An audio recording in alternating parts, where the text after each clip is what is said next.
From Capital News, Illinois, this week we take a look back at a pivotal election in Illinois history and what it meant for the state's political parties. It's Friday, April 18th, 2025. I'm Peter Hancock, and this is Capital Cast.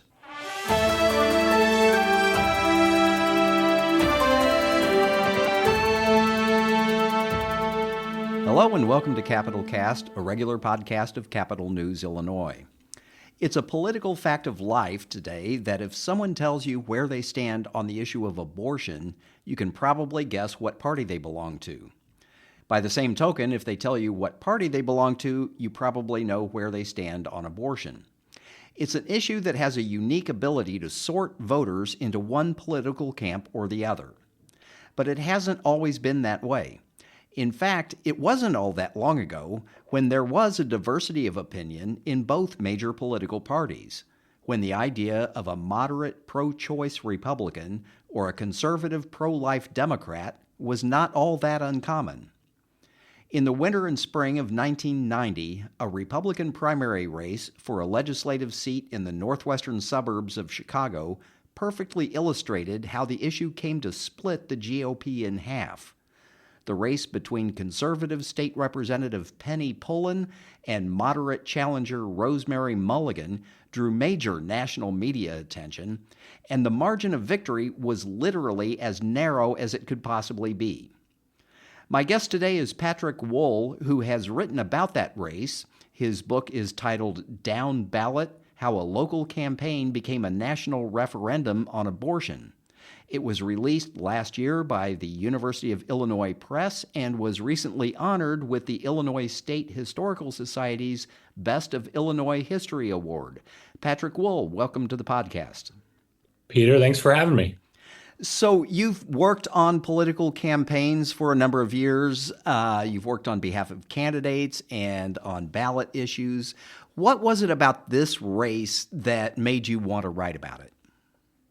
Well, this race was something that I heard about growing up and working on campaigns. I grew up in the northwest suburbs of Chicago where this took place, and grew up in the district where Penny Pullen was the state representative for a long time, and Rosemary Mulligan as well at some point. So this is something that had lived in kind of the lore of politics of that area because of the coin toss aspect, which I'm sure we'll get to at some point. But there was a whole nother world to it involving, the issue of abortion and all the national attention that it received. And so decided to dive into this a couple years ago and reach out to the folks who were there when it all happened and see what it was really like. And boy, were there tons of twists and turns and quite a bit of national attention, like you mentioned, on such a small little race that I think has lots of lessons for today. And it is, I'll tell you, a fascinating read, even if you weren't in the area. It's got all the elements of very interesting characters, a historical backdrop, political drama, a very closely decided end of the story, which we'll get to in a little bit. But let's talk a little bit about the characters here. Who was Penny Pullen, first of all? This conservative Republican. She was the incumbent state legislator from that district. What was her story?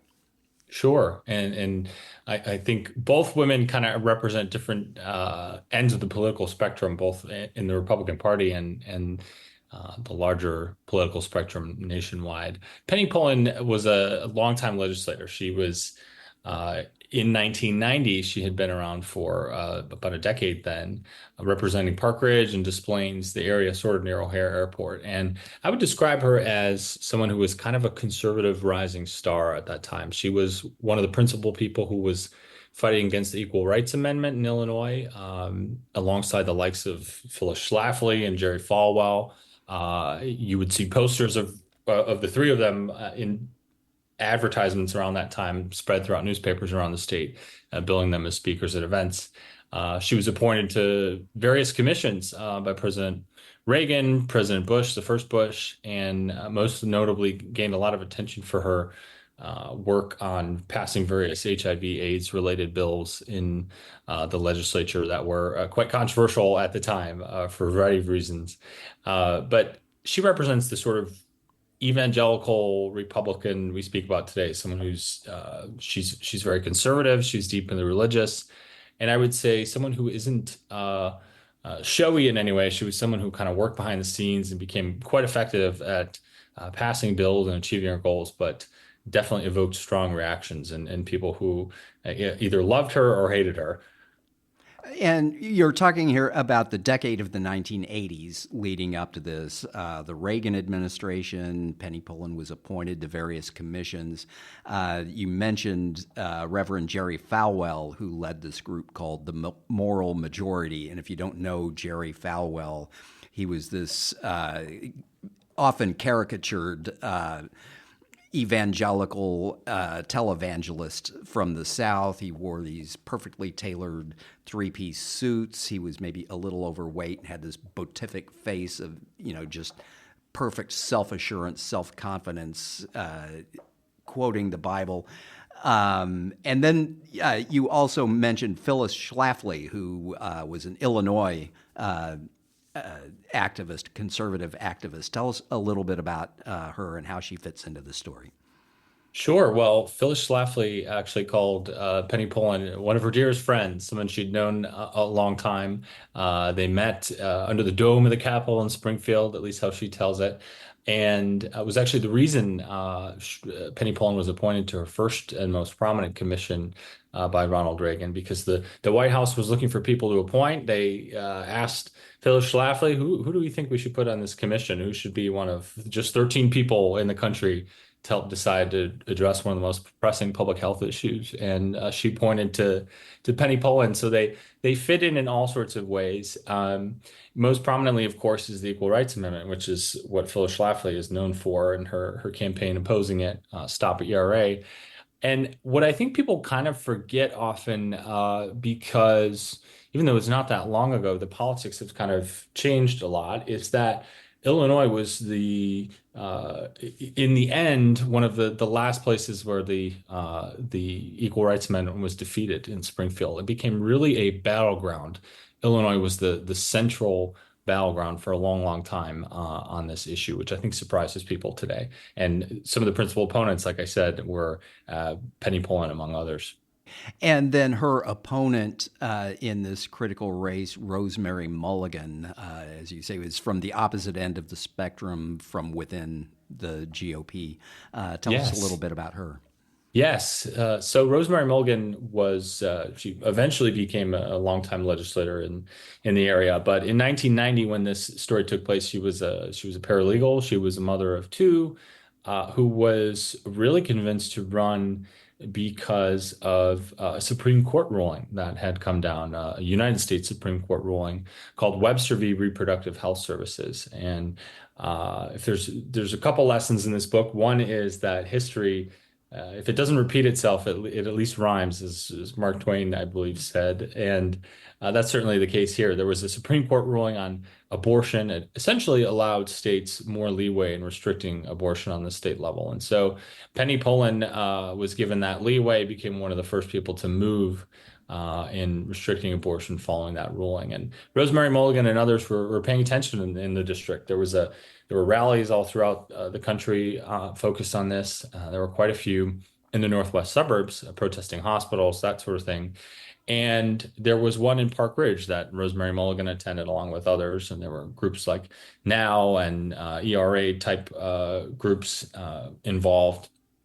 And people encouraged her to run. And it was kind of an unlikely goal, I would say, originally, because defeating a longtime incumbent in a primary, especially as sort of being the more moderate one in the primary, is certainly a difficult challenge. But she decided to run in 1990 and eventually became, as we'll talk about, a huge national story. But politically speaking, I would say she is obviously, like you said, the more moderate, suburban kind of Chamber of Commerce type Republican who, maybe used to vote Republican, but maybe has shifted in recent years, particularly in the suburbs in the area where she represents. And she was definitely an interesting personality as well, someone who was very, very blunt, they're both very intelligent women who were strong legislators. Rosemary had quite a few passionate moments on the floor. One which was notable in the late 2000s, calling Rod Blagojevich a blithering idiot, which some people might remember, caused some momentary fuss. But she was certainly a character. And that occurred actually, obviously quite a few years later. Yes. Today, we think of Illinois as kind of a haven for abortion rights, and I think even Governor J.B. Pritzker has even used that word aspirationally, that he wants Illinois to be a haven because it's surrounded by so many other states that restrict abortion rights. We now have one of the most expansive laws in the nation protecting access to abortion. That wasn't always the case, though. What was the abortion landscape like in Illinois back at this time, late 80s, early 90s? hmm That's a great question. Politically speaking, it was much more diverse in terms of who had who represented different sides of the issues. You had leaders like Catholic Democrats who were pro-life and very dedicated to that cause. Mike Madigan at one point was pro-life and would sometimes prevent bills from being passed for various reasons. Obviously, that changed over time for a variety of reasons. Well, Uh, and he was obviously an Irish Catholic from the south side of Chicago. And as I was saying at the beginning, it wasn't uncommon to see conservative, pro life people on the Democratic side, especially Catholic voters who gravitated to the Democratic Party for other reasons. So Absolutely. Madigan's position was not all that out of line with a lot of other Democrats at that time.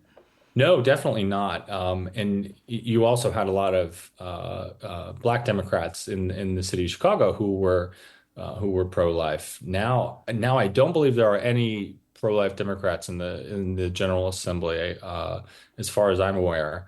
Um, Now in the Republican side too, in the 80s, 80s and 90s, obviously you had Republicans, especially in the suburbs, who were tended to be more open to being pro-choice. And on the statewide level, it became very difficult in the last 25 years for anyone who wasn't pro-choice and a Republican to win statewide. You obviously had Rauner and Judy Bar Topinka and folks like that. I think the last pro-life Democrat was Republican was Peter Fitzgerald, I think. So it's been quite a while since the statewide level anyone's been elected with that position. So it's certainly a political challenge for Republicans.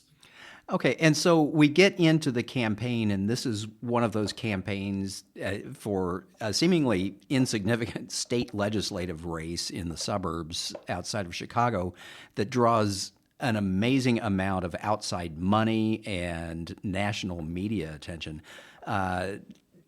Tell us a little bit about what that campaign was like at that time. When I started researching this book, I was shocked at how much national footage there was from stations covering this, the national ABC and CBS and NBC and others.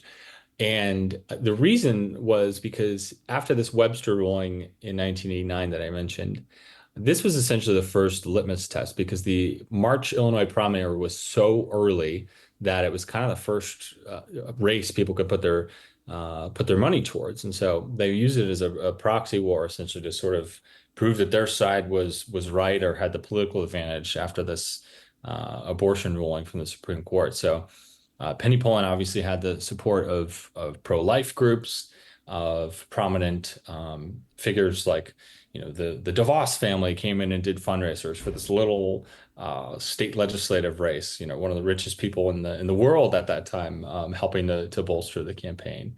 Virginia McCaskey was involved, hosting fundraisers and things for Penny Pullen.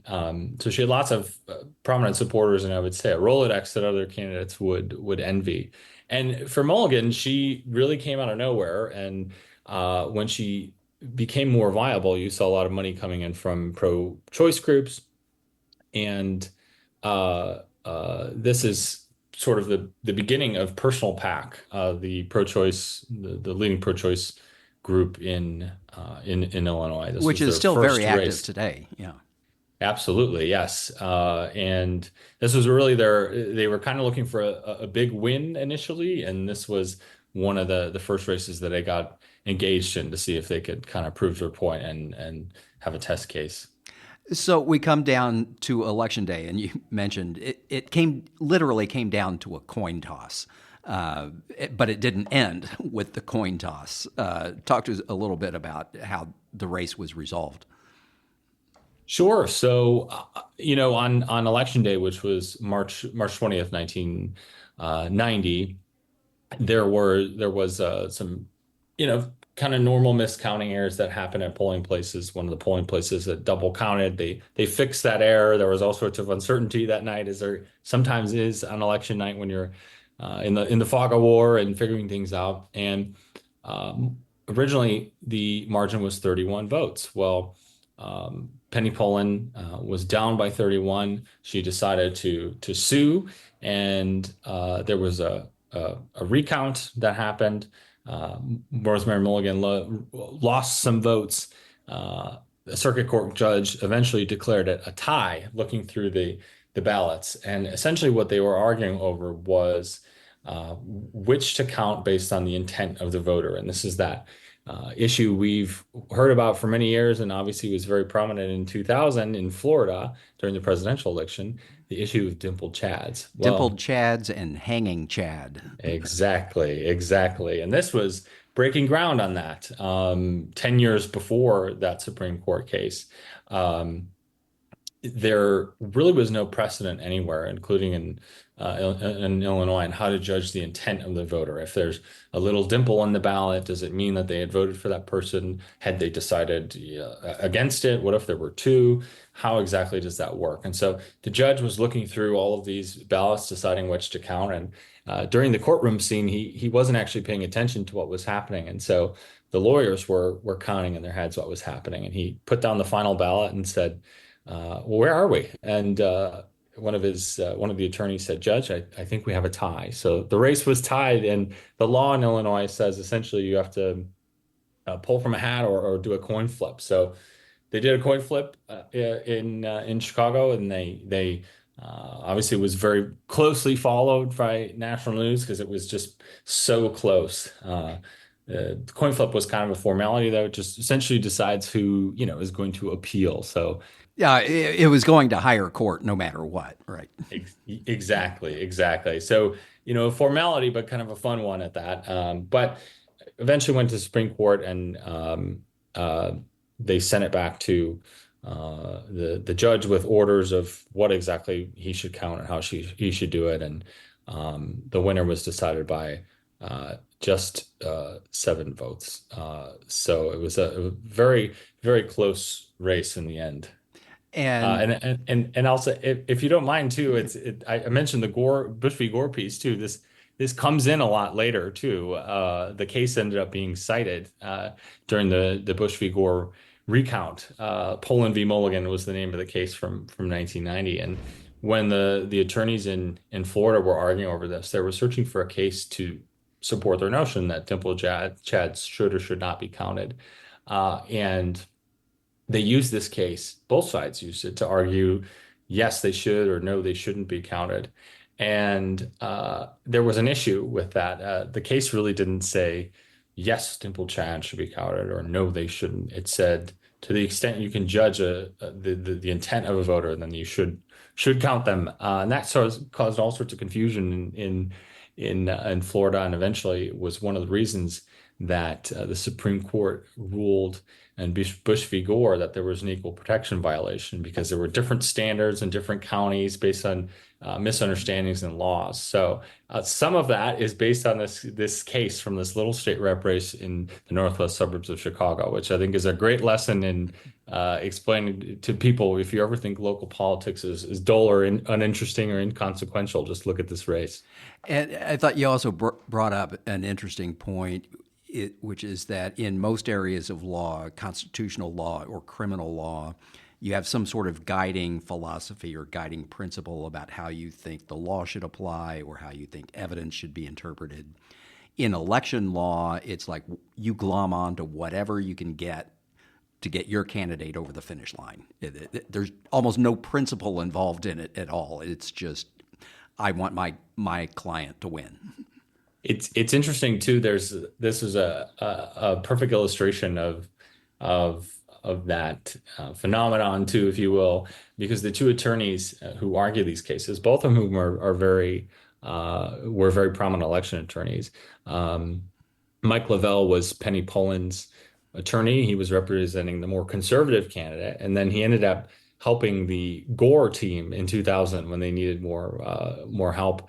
And on the other end, Bert Odelson, who's still practicing today, and you'll see him on the news talking about Dalton Township and all the interesting things that are happening there. He's certainly very prominent around and a great guy. He represented Rosemary Mulligan, the more moderate or liberal candidate, and then worked for George Bush. So they both sort of flipped and who they represented there in those elections. So it sort of proves that point, if you will. And so because we're talking about something that happened decades ago, I don't think we're telling stories out of school to say that ultimately in that race, it was Penny Pullen who was awarded the victory through court challenges and got to serve another term in the House. But then there was a rematch 2 years later, and Rosemary Mulligan came out and won a decisive victory in 1992. She ended up serving several years in the House and passed away, I believe, in 2014 at the age of 73. How did the rest of her career in the House go, especially as we started seeing the parties, the sorting behavior taking place about it? Pro-abortion people gravitating toward one party and anti-abortion people gravitating to the other. What was the rest of her career like in the House? Well, she certainly ran on other issues when this campaign was happening, but people were most focused on obviously her stance on abortion. So that was certainly a driving force in her career for many years when she was in the General Assembly, in the same way that it was for Penny Pullen. But Rosemary Mulligan, I think, became very active in healthcare issues, healthcare for seniors, drug prices. She had quite a few bills related to gambling issues and providing disclosures and things like that. Some of that is informed from her own family's story and history, but became someone who was, I think, known as more fiscally moderate and but representative of the district on social issues. And I think someone who was beloved by people who knew her, but also politically had a lot of enemies because you're in a very weird spot. You have challenges from the right in primaries for a long time, from people who viewed her as insufficiently conservative.